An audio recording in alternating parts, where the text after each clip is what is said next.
केंद्रीय भाव में मैंने आपको कई सारी चीजें एक बहुत सरल तरीके से बताई थी। इसमें केंद्रीय भाव को आपको 7 भागों में बांट दिया था, जिससे आप केंद्रीय भाव अच्छी तरह से याद रख पाए। पहला हमने कहा था प्राकृतिक जीवन आरोग्यवर्धक है। इसका मतलब एक बिल्कुल सीधा साधा है, हम जितने प्रकृति के करीब में रहेंगे हम उतना ही बीमारियों से दूर रहेंगे। देखिए, जो रहीम जी ने आज से वर्षों पहले जो बातें कही हैं वो आज भी उतनी ही प्रासंगिक हैं। आज भी हम उनकी प्रासंगिक इस पर हम संदेह नहीं कर सकते, क्योंकि बड़ी प्रासंगिक बातें हैं वो आज भी।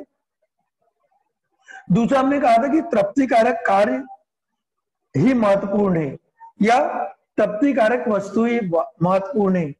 यहाँ पर तृप्ति का हमने मतलब कहा था शांति। ऐसा हम काम करें जिनसे हमें शांति मिले, हमारा मन शांत रहे और जिसमें हमारा मन लगे और शांति पूर्वक हम कार्य कर पाए। तीसरा जो हमने कहा था, कुसंग से कीर्ति नहीं बढ़ती है। मतलब यदि आप एक अच्छी संगत में नहीं रहेंगे तो आप ये मत मानिए आपको यश मिलेगा जीवन में, लोग आपको याद करेंगे, ऐसा नहीं होगा। चौथे नंबर का जो हमने देखा था, घर का वेदी कभी भी अच्छा नहीं होता है। इसलिए यहाँ पर हमने कहा था कि घर का वेदी कभी भी अच्छा इसलिए नहीं है क्योंकि वो घर वालों का भी विनाश करेगा, दूसरों का भी विनाश करेगा। इसलिए घर के वेदी पर विश्वास करना बहुत मुश्किल है ना, क्योंकि जो अपने घर वालों के भेद आपको बता रहा है, इसका मतलब क्या है, वो कल की डेट में, कल के दिन में आपके भी भेद दूसरों तक पहुंचा सकता है। तो घर का वेदी कभी भी असली मित्र नहीं हो सकता है। पांचवा हमने इस पर बात किया था, व्यक्तित्व की शोभा क्षमा से होती है। क्षमा बहुत जरूरी है। अभी हम बचे हुए दोहे आज हम करेंगे, तो क्षमा बहुत जरूरी है। आप लोगों से सॉरी बोलना आपको आना चाहिए। कल मैं आपको बताया था सॉरी, प्लीज और थैंक्स को हम किस तरीके से हम लोगों को बताते हैं।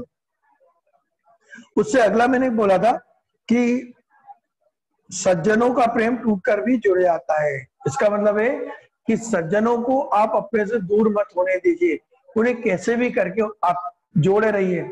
यदि वे आपसे रूठ जाते हैं तो उनको मनाइए, क्योंकि सज्जन लोग ही आपकी जो नैया है उसको पार लगाने वाले हैं। तो सज्जनों को अपने जीवन में पिरोकर रखिए किसी भी तरीके से। सातवां हमने देखा था, मित्र वही है जो विपत्ति में सहयोग देता है। कल हमने सब पर चर्चा कर लिया था। कल इसका पहला भाग था रहीमन विलास, ये दोहा शब्दावली है।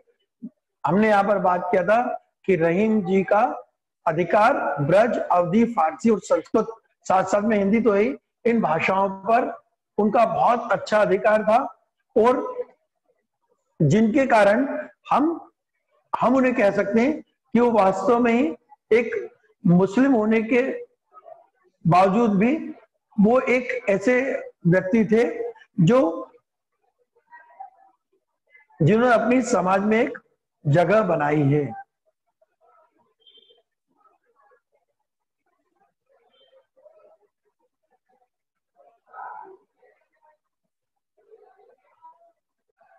आज भी हम इसको अब आगे करते हैं। कल हमने एक दोहा देख लिया था और हम इसको आगे बढ़ाते चलते हैं, जिससे कि हमारे समय अवधि में हमारी चीजें साथ साथ चलती चलें।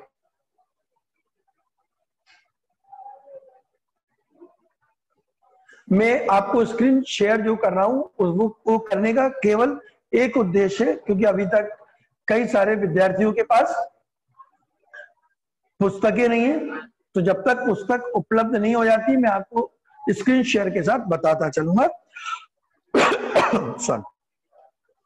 क्योंकि कल हमने पहला दोहा कर लिया था, मैं उस को दोबारा एक बार और आपको बता रहा हूं, और आज हम आगे के करेंगे।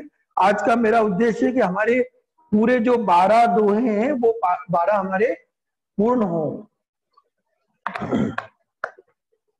देखिए, मैं शुरू से आपको बता रहा हूं, पहला दूसरा हमने कर लिया था, इसलिए हम इसको थोड़ा सा संक्षेपण में लेते चलेंगे।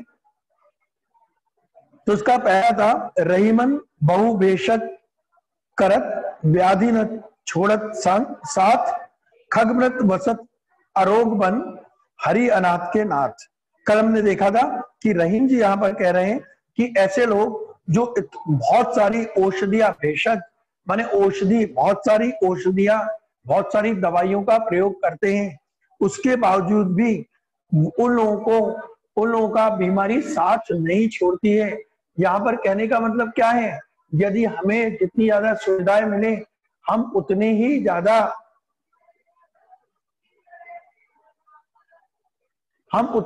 क्या होने लगते हैं, हम आलसी होने लगते हैं। और दूसरे लाइन में उन्होंने कहा मृग बसत अरोग बन हरि अनाथ के नाथ, मतलब उन्होंने कहा कि जंगल में जो खग मृग पक्षी और हमने कल देखा था और हिरण जो रहते हैं उन्हें वे हमेशा आरोग्य बने रहते हैं, उन्हें कोई बीमारियां नहीं होती। क्यों? क्योंकि हरि अनाथ के नाथ, क्योंकि उन सबके नाथ कौन है? भगवान है। हरि मीन्स भगवान। तो कल हमने इसको देख लिया था कि रहीम जी ने यहाँ पर कहा कि हम इतनी सारी दवाइयों का प्रयोग करते हैं, हम इतनी सारी सुविधाओं का प्रयोग करते हैं, उसके बावजूद भी हमें बीमारियां हमारा साथ नहीं छोड़ती है। जबकि ऐसे खग मृग, ऐसे जीव जंतु जो जंगल में रह रहे हैं, वे कैसे रह रहे हैं? वे सब निरोगी रह रहे हैं, क्योंकि उन सबका साथ देने वाला कौन है? अनाथ के नाथ हरि भगवान है। अब दूसरा देखिए, इसमें जो दूसरा हम कह रहे हैं, धन रहीम जलकूप को लघु जिय पियत अघाय, उदती बड़ाई कौन है जगत पियासो जाए। अब यहाँ पर दो की तुलना उन्होंने की है। किन किन की? कूप। कूप माने कौन होता है? हमें मालूम है कूप माने होता है कुआं। और उदती मीन्स होता है समुद्र। यहाँ पर रहीम जी ने अपने इन दोनों से दो लोगों की तुलना की है। उन्होंने कहा है धन्य कौन है, तो उन्होंने कहा धन्य कौन है? कूप है। कूप माने, यहाँ पर कूप का मतलब है कुआं। कुआं क्या है? धन्य है। क्यों? लघु जीय पियत अघाय। अघाय माने होता है शांति, क्योंकि उसका पानी पीकर सभी को शांति मिलती है। भले ही कुआं बहुत छोटा है, लेकिन उस कुएं से शांति किसको मिल रही है? सबको मिल रही है, क्योंकि उसका पानी है, वो पानी कैसा है? मीठा है। अब दूसरी लाइन में उन्होंने क्या कहा? उदती बड़ाई कौन है जगत प्यासो जाए। समुद्र, उदती मीन समुद्र। आप मीनिंग लिखते चलना, आप उनके मतलब वहां पर लिखते चलना, उनको अंडरलाइन कर लेना। यहाँ पर रहीम जी कह रहे हैं कि उदती बड़ाई कौन है जगत प्यासो जाए। उदत मीन्स समुद्र। कि समुद्र जो है वो समुद्र क्या है? वो समुद्र की बड़ाई कुछ भी नहीं है। क्यों नहीं है? क्योंकि उसका पानी हम नहीं पी पाते हैं। जगत प्यास हो जाए, समुद्र के पास रहने के कारण भी पूरा जगत प्यासा रहता है। प्यासा क्यों रहता है? क्योंकि समुद्र का जो जल होता है वो जल कैसा होता है? खारा होता है। या मैं आप लोगों को कुछ चीज बताऊं, देखिए चेन्नई है ना, मद्रास, चेन्नई को सबसे सूखा घोषित कर दिया गया है। किसके बावजूद? इसके बावजूद कि जो चेन्नई है, चेन्नई में समुद्र लगा हुआ है, उसके बावजूद वहां का पानी पीने योग्य नहीं है, खारा है। तो एक बार और देख लिए, यहाँ पर रहीम जी बताते हैं कि कोई भी छोटा बड़ा नहीं होता है। महत्वपूर्ण क्या है? महत्वपूर्ण यह है कि उस व्यक्ति का स्वभाव, उस वस्तु की उपयोगिता कितनी है। देखिए कूप मतलब यहाँ पर कुआं है, और उदती यहाँ पर समुद्र है। वो इन दोनों की तुलना कहते हैं कि इन दोनों में से धन्य कौन है? तो क्या धन्य यहाँ पर कुआं है, क्योंकि वो भले ही छोटा है, उससे लोग प्यास बुझाते हैं और उनको शांति मिलती है। लेकिन समुद्र इतना बड़ा है, उसके बाद भी पूरा जगत कैसा जाता है? प्यासा जाता है। तीसरा दुआ देखिए, बसी कुसंग चाहत कुशल, यह रहीम जी सोस, महिमा घटी समुद्र की, रावण बस्यो परोस। देखिए यहाँ पर भी उन्होंने बहुत बढ़िया तुलना की है। रहीम जी यहाँ पर कहते हैं कि यदि आप कुसंग माने बुरी संगत, यदि आप बुरी संगत के साथ हैं और आप अपनी कुशलता चाहते हैं, कुशल मीन्स कुशलता, कुशलता यदि आप चाहते हैं कि आपकी कुशलता बनी रहे, तो ये संभव नहीं है। जी सोच, सोच माने अफसोस, बड़े अफसोस की बात है कि यदि आप कुसंग लोगों के साथ में रहकर आप सोचें कि मैं बहुत अच्छा रहूंगा, तो अफसोस की बात है। क्यों? महिमा घटी समुद्र की, रावण बस्यो परोस। देखिए वो बोलता है कि समुद्र, समुद्र को बड़ा घमंड, घमंड था अपने बड़े होने पर कि मैं बहुत बड़ा हूं। और दूसरा घमंड क्या था कि रावण बस्यो पड़ोस, कि पड़ोस माने पड़ोस, कि रावण के पड़ोस में वो रहता है, मतलब जो रावण की लंका है उस लंका के पास में समुद्र रहता है। तो समुद्र को यहाँ पर बहुत बड़ा घमंड था।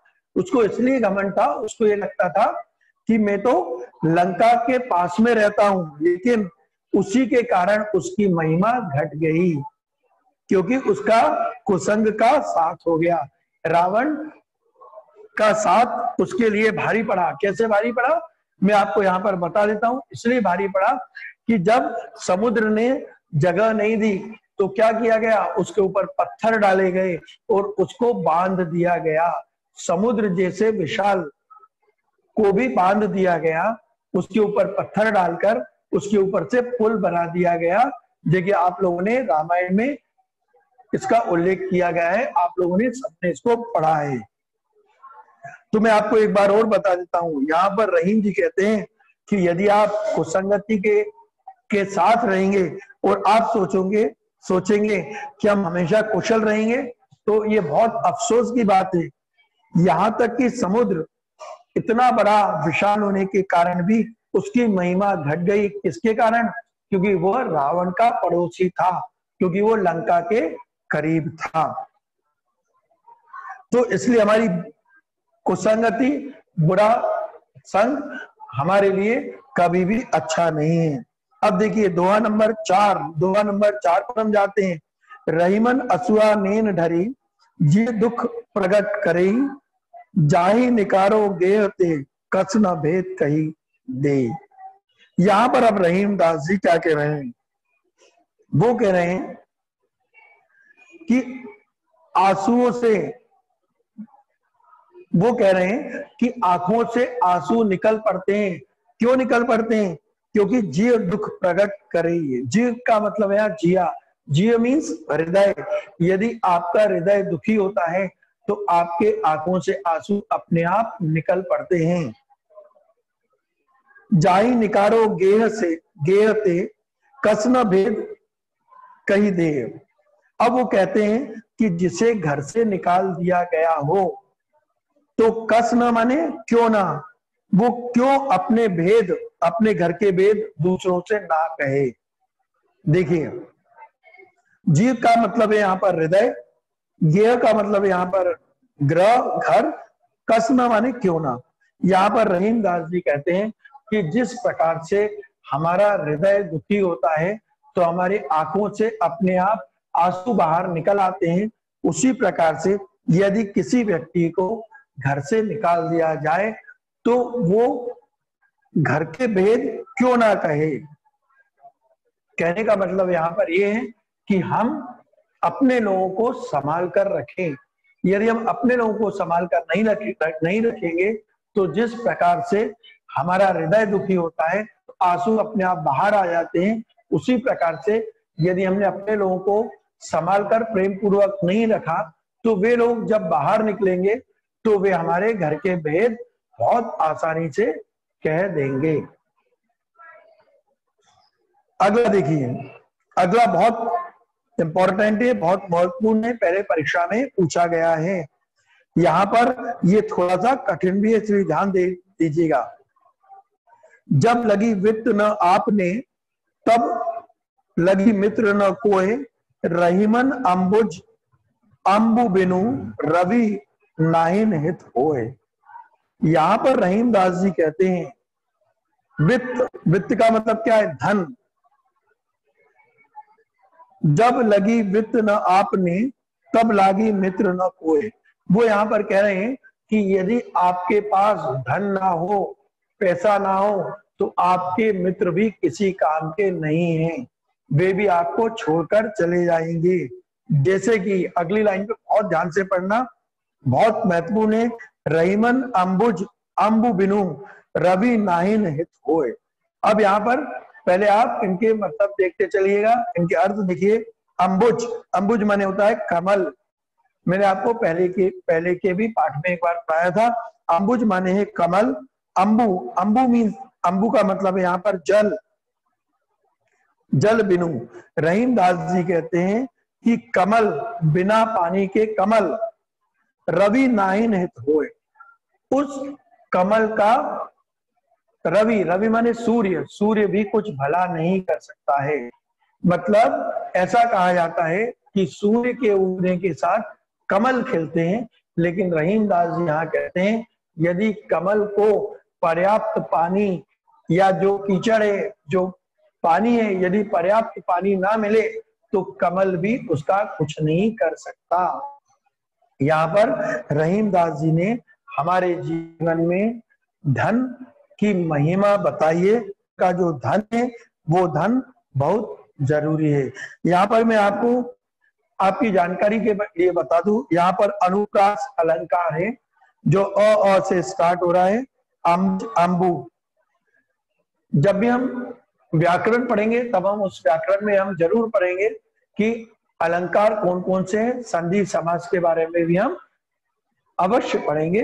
तो यहाँ पर हम बात कर रहे हैं कि रहीम दास जी ने यहाँ पर धन का महत्व बताया है। उन्होंने बताया यदि हमारे जीवन में, यदि हमारे पास धन मतलब कि पैसा नहीं है तो हमारे सारे मित्र किसी काम के नहीं है, वो सारे हमें छोड़कर चले जाएंगे। जिस प्रकार से कमल बिना पानी के कमल हो तो सूर्य भी उसका भला नहीं कर सकता है। ठीक है ना? तो आप याद रखिए अंबुज, अंबु और रवि, इन तीनों के आपको सही मतलब आपको आने चाहिए। अब चलिए अगला देखिए, दुआ नंबर 6। अन्न की ही बातें करे, सोवत जागे सोए, ताई सिखाए जगाए वो, रहीमन उचित न होए। रहीम दास जी ने यहाँ पर कही अनकिनी, अनकिनी माने निरर्थक, फालतू की बातें। अन्न की बातें करें, अन्न की माने निरर्थक, यदि आप निरर्थक बातें करते हैं। सोवत जागे सोए, ऐसा व्यक्ति जो निरर्थक बातें करता रहे, दिन रात सोते जागते हमेशा निरर्थक बातें करे, बिना फालतू की बातें करे, ताई सिखाए जगाए वो, रहीमन उचित न होए। यहाँ पर रहीम दास जी ने कहा कि ऐसे व्यक्ति को समझाना बुझाना बिल्कुल बेकार है, क्योंकि वो जो उसकी मानसिकता है, उसकी मानसिकता क्या बन गई है? उसकी मानसिकता यही बन गई है कि वो निरर्थक बातें करे। तो आप उसे कितना भी अच्छा समझाइए, वो उन बातों को नहीं समझ पाएगा। देखिए दोबारा मैं आपको हिंदी में बता देता हूं। यहाँ पर रहीम दास जी कहते हैं कि ऐसा व्यक्ति जो सोता जागता हमेशा निरर्थक बातें करे, है ना, अनकिनी बात करता रहे, ऐसे व्यक्ति को जगाने से कोई भी मतलब नहीं है। आप अपना समय व्यर्थ करेंगे उसके साथ, और वो आपकी बातें कभी नहीं मान पाएगा। अगला देखिए, अगला बहुत महत्वपूर्ण है। क्यों ये महत्वपूर्ण है? आप बहुत ध्यान से सुनना इसको। ये पहले परीक्षा में कई बार पूछा जा चुका है, आपने इसको पहले भी सुना है। देनदार कोई और है, भेजत सो दिन रेन, लोग भरम हम पे धरे, याते नीचे नैन। अब यहाँ पर रहीम दास जी ने देखिए एक बहुत ही ज्यादा आध्यात्मिक तरीके से भी इस चीज को समझाया है। वो कह रहे हैं यहाँ पर देनदार कोई और है। देनदार का मतलब क्या है? देने वाला। वो यहाँ पर कह रहा है कि जो देने वाला है वो कोई और है। देनदार का मतलब यहाँ किससे है? पहले ही मैं आपको बता दूं, देनदार का यहाँ पर मतलब है ईश्वर से। देनदार कोई और है, भेजत सो दिन रैन, जो दिन रात हमें भेजता रहता है, वो भेजने वाला, वो देनदार कोई और है जो हमें दिन रात हमारे ऊपर कृपा करके हैं। लोग भरम हम पे धरे, याते नीचे नैन। वो कहता है कि लोगों को क्या होता है कि लोग हमारे ऊपर, भरम माने भ्रम, लोग हमारे ऊपर लोगों को शंका होती है, लोगों को हमारे ऊपर लोग ये सोचते हैं कि हम कर रहे हैं। गुंजन अभी तो ये वाला पेज देख लो, है ना। देखिए अब मैं आपको इसको इस तरीके से बताऊं, यहां पर है ना, यहां पर देखिए क्या है, यहां पर जो रहीम दास जी ने कहा कि हमें सबको कौन दे रहा है, ऊपर वाला दे रहा है, मतलब भगवान हमें दे रहा है। हम क्या करें, अपने नीचे वाले को दे रहे हैं। तो जब हम नीचे वाले को देते हैं तो हमारी आंखें कैसी रहती है, नीचे रहती हैं, और हमेशा हम आंखें नीचे करके रहें, क्योंकि देने वाले हम नहीं है। देने वाला कौन है, हाँ, देने वाला परमात्मा है, प्रभु हमें दे रहा है। हम तो केवल क्या है, माध्यम है। हम यहाँ पर क्या है, केवल माध्यम है, ऊपर से देने वाला और कोई है, हम यहाँ माध्यम है। हम केवल हमारे नीचे वालों को वो चीज पहुंचा रहे हैं। तो यहाँ पर रहीम दास जी ने यही कहा है कि करने वाले हम नहीं है, इसलिए कभी आप गर्व मत करिए, कभी आप गर्व मत करो कि मैं किसी की सहायता कर रहा हूँ, मैं लोगों की सहायता कर रहा हूँ। ये गर्व आपको नहीं होना चाहिए। क्यों नहीं होना चाहिए, क्योंकि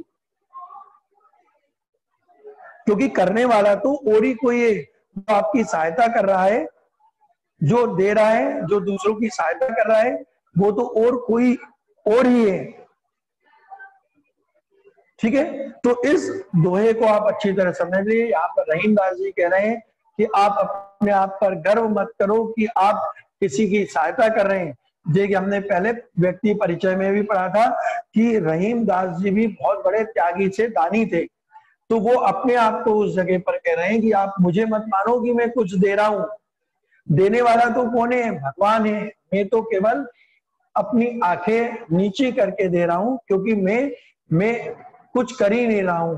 करने वाला कौन है, तो करने वाला तो यहाँ पर भगवान है, और वही भगवान हमें सब कुछ कर रहा है।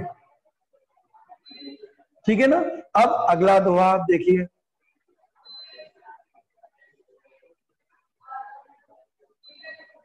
देखिए अगला आ गया हमारा यहाँ पर। ये भी आपने बहुत महत्वपूर्ण है, परीक्षा में भी ये पूछा जाता है हमेशा, और साथ साथ में परीक्षा में पूछे जाने के साथ इसके आप अर्थ को समझिए।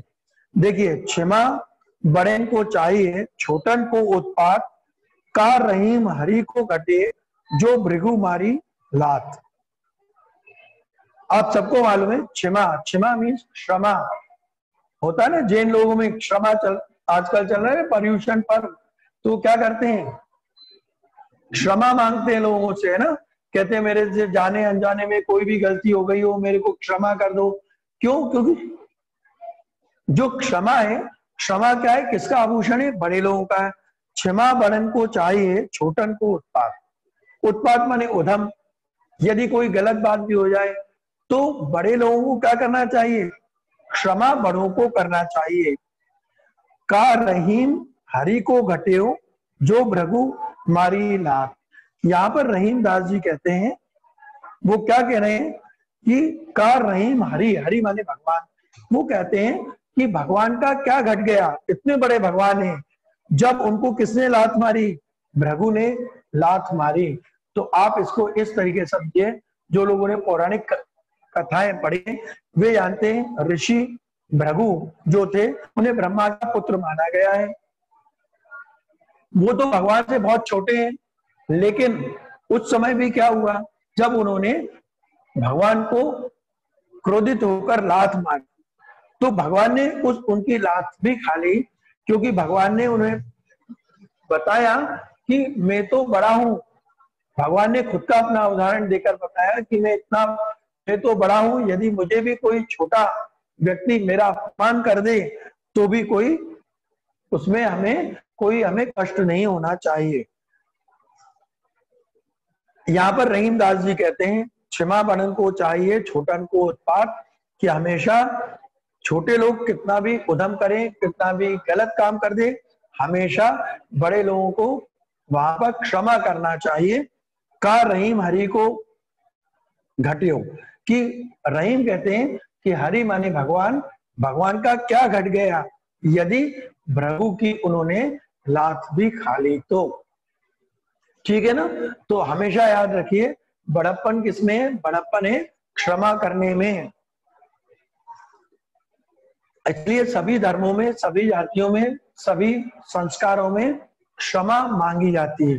देखिए मैंने अब यार आपको बताया, आप में से बहुत सारे लोग जैन होंगे ना, जैन लोगों में पर्युषण पर्व चल रहे हैं तो क्षमा दिवस मनाते हैं, सबसे माफी मांगते हैं कि भाई आपने कुछ किया है नहीं किया है, जाने अनजाने में कैसे में भी मुझसे कोई भी गलती हो गई है तो उसे मुझे क्षमा कर दे। तो रहीम दास जी ने इसी चीज को बहुत, इसी बात को बहुत पहले हमें बताया है। अब देखिए दुआ नंबर 9, टूटे सुजन मनाइए जो टूटे सो बार, रईमन फिरी फिरी पोइए टूटे टूटे टूटे मुक्ता हार। यहां पर रहीम दास जी ने किसके बारे में बताया, सज्जन लोगों के साथ के बारे में। रहीम दास जी यहां पर कह रहे हैं कि सज्जन लोग कितने बार भी आपसे बुरा मान जाए आप उसे मना लीजिए। सज्जन लोग क्योंकि बहुत कम मिलते हैं, तो सज्जन लोग जो टूटे सो बार, आप से वो रूठ कर चले भी जाएं तो आप क्या करो, आप उनको मना लो, बुझा के उन्हें अपने पास ले आओ। रईमन फिरी फिरी पोइए टूटे मुक्ताहार। मुक्ताहार माने क्या होता है, मुक्ताहार मीन्स होता है मोती की माला। यदि मान लीजिए कि मोती की माला यदि टूट जाए तो आप क्या करते हो, क्या आप पूरी माला फेंक देते हो, नहीं फेंकते हो। आप वहां पर क्या करते हो, आप उस माला को बार बार पिरोते हो। ऐसे ही सज्जन लोग यदि आपसे रूठ कर चले भी जाएं तो सज्जन लोगों को अपने आप में आप जोड़ लीजिए। 3 दोहे हो रहे, आज हम पूरा करेंगे। रहीमन पानी राखिए बिनु पानी सब सून, पानी गए न उबरे मोती मानुष चून। ये आप सभी लोगों ने ये दोहा सुनाए, कई बार सुनाए। रहीमन पानी राखिए बिनु पानी सब सून, पानी गए न उबरे मोती मानुष चून। रहीम दास जी यहाँ पर कहते हैं कि पानी को संभाल कर रखिए, बिना पानी के सब कुछ खाली है, सूना हो जाएगा। अब यहाँ पर देखिए उन्होंने पानी के यहाँ पर श्लेष अलंकार है, याद रखिए श्लेष अलंकार क्या होता है, जहां पर एक शब्द अपने अलग अलग अर्थ बताता है। तो यहाँ पर रहीम दास जी ने कहा रहीमन पानी राखिए बिनु पानी सब सून, पानी को संभाल के रखिए, पानी के बिना सब सूना होता है। अब वो किस पानी की यहाँ पर बात कर रहे हैं मैं आपको आगे बताता हूं। पानी गए न उबरे, पानी यदि चला जाएगा तो उबर नहीं पाएंगे। कौन कौन नहीं उबर पाएंगे, मोती मानुष चून। मोती, मोती कहां से आता है, समुद्र से आता है। मोती को क्या चाहिए, पानी चाहिए। यदि पानी की कमी हो जाए तो मोती उबर ही नहीं पाएगा। मानुष, मनुष्य, यहाँ पर पानी का मतलब क्या है, पानी का मतलब यहाँ आपकी इज्जत, आपकी रेपुटेशन, आपका सेल्फ रिस्पेक्ट। तो कह रहे हैं कि यदि आपका सेल्फ रिस्पेक्ट नहीं है तो आप किसी मतलब के नहीं है। चून, चून का मतलब यह है आटा। यदि आटे में आप पानी जब तक नहीं डालोगे तब तक ना तो हम आटे को गूंद सकते हैं और ना ही उस आटे का जो महत्वपूर्ण महत्ता है वो हमारे आगे आएगी। तो ध्यान से एक बार और सुन लो, यहाँ पर रहीम दास जी कह रहे हैं, रहीम जी कह रहे हैं कि पानी राखिए बिन पानी सब सून, पानी को संभाल कर रखें, इसके यदि नहीं है तो सब खाली है। और वैसे भी आज हम देखें तो आज भी हम क्या करते हैं, जल संरक्षण पे बात करते हैं, तो यहाँ पर भी ये भी एक जरूरी है। तो उन्होंने कहा कि पानी बिन पानी सब सून, यदि पानी चला गया तो मोती मानुष सून। तो मोती है वो मोती भी नहीं बन पाएगा क्योंकि बिना पानी के वो नहीं बन सकता है। मनुष्य, मनुष्य के लिए पानी क्या है, आपका हम कहते हैं पानी पानी हो गया हमें। तो यहाँ पर पानी क्या है, आपका सेल्फ रिस्पेक्ट, आपकी रेपुटेशन। ठीक है ना। अब देखिए अगला, देखिए नंबर 11 में है मैं आपको मीनिंग भी बता रहा हूं, मतलब बता रहा हूं, आप उनको नोट करते चलना। मथत मथत माखन रहे, दही मही बिल गाय, रहीमन सोई मीत है, भीड़ पड़े ठहराए। यहां पर रहीम दास जी ने क्या कहा? मथत मथत माखन रहे। उन्होंने कहा कि हम जितना ज्यादा मथेंगे दही और मही को, दही मही बिल गाय, दही और मही को हम जितना ज्यादा मथते चलेंगे, क्या होगा उससे? माखन, माखन रहे, मक्खन निकलता है। मक्खन कब निकलता है? मक्खन तब निकलता है जब चीजों को मथा जाता है। अमृत कब बाहर निकल के आया? जब समुद्र मंथन हुआ, तब अमृत बाहर निकल कर आया। ऐसे ही रहीम दास जी कह रहे हैं कि जब हम दही और मही को बिलगाते हैं तब हमें मक्खन मिलता है। अब आगे उन्होंने जो बात कही है उस पर आप ध्यान देना। रहीमन सोई मीत है, भीड़ पड़े ठहराए। मीत माने सच्चा मनुष्य, आपका प्रिय व्यक्ति कौन है? भीड़ परे ठहराए। भीड़ का मतलब यहाँ भीड़ नहीं है, भीड़ का मतलब यहाँ कष्ट। जब जीवन में कष्ट आते हैं तो ऐसे लोग जो कष्ट में आपका साथ दे वही आपका मित्र है। ठीक है ना? याद रखना, भीड़ माने यहाँ पर कष्ट है। तो जैसे कि दही मही से, दही मही को बिलगाने से हमें मक्खन मिलता है, ऐसे ही जब हमारे ऊपर कष्ट आते हैं और जो लोग हमारा साथ देते हैं, ठहर जाते हैं, भीड़ माने कष्ट, वही लोग हमारे प्रिय होते हैं। अंतिम दुआ देख लीजिए आज का, जिससे हमारा ये पाठ पूरा हो जाएगा। मैं आपको हर एक को मतलब भी बता रहा हूं, आप मतलब भी पर भी ध्यान देना। देखिए, तब लो ही जीवो भलो, दीबो होए न धीन, जग में रही वो उचित गति, उचित न होए रही। ठीक है? धीबो का मतलब है धीमा, कुचित माने अनुचित। यहाँ पर रहीम कहते हैं कि हमारा जीवन में रहना तब तक अच्छा है जब तक कि हम लोगों की सहायता करते रहें। मतलब जिस प्रकार से लो जीवन की हमारी, जैसे कि लो धीमी धीमी पड़ने लगती है और अंधकार हो जाता है, उसी प्रकार यदि हम लोगों की सहायता नहीं करेंगे तो क्या होगा? तो हमारा जीवन भी अंधकारमय हो जाएगा। तो यहां पर यदि आप इनके मतलब देखेंगे तो यहां पर मतलब क्या है? यहां पर इसका मतलब एक हमारा जो आ रहा है वो यहां पर यही है कि जब तक हमें लोगों को दान देते रहिए, जब तक हम दान देते रहेंगे हमारा इस जीवन पर अधिकार है। चलिए, मुझे आशा है कि आप सारे लोगों ने बहुत अच्छी तरह से इसको पढ़ा है। मैंने आपको हर चीज बिल्कुल स्पष्ट कर दी है। इसको आप घर पर एक बार और पढ़िए। आपके पास स्क्रीनशॉट भी है इनके, जिससे इनके उच्चारण और इनको आप अच्छी तरह से देख सकते हैं। ये एक बहुत महत्वपूर्ण पाठ है, परीक्षा में इससे प्रश्न पूछे जाते हैं। हमें इन दोनों का मतलब भी पूछा जाता है, तो आप लोग बहुत अच्छे तरीके से करिए। यदि आप इस वीडियो को बार बार देखेंगे तो आपको कोई भी इसमें ऐसी कोई इसमें आपको दिक्कत नहीं लगेगी कि आप इसको ना कर पाए। चलिए, आज हम इतना ही करते हैं। कल की अगली क्लास में हम इसके कुछ प्रश्न उत्तर और इसके व्याकरण पर हम बातचीत करेंगे। ठीक है? चलिए, ओके।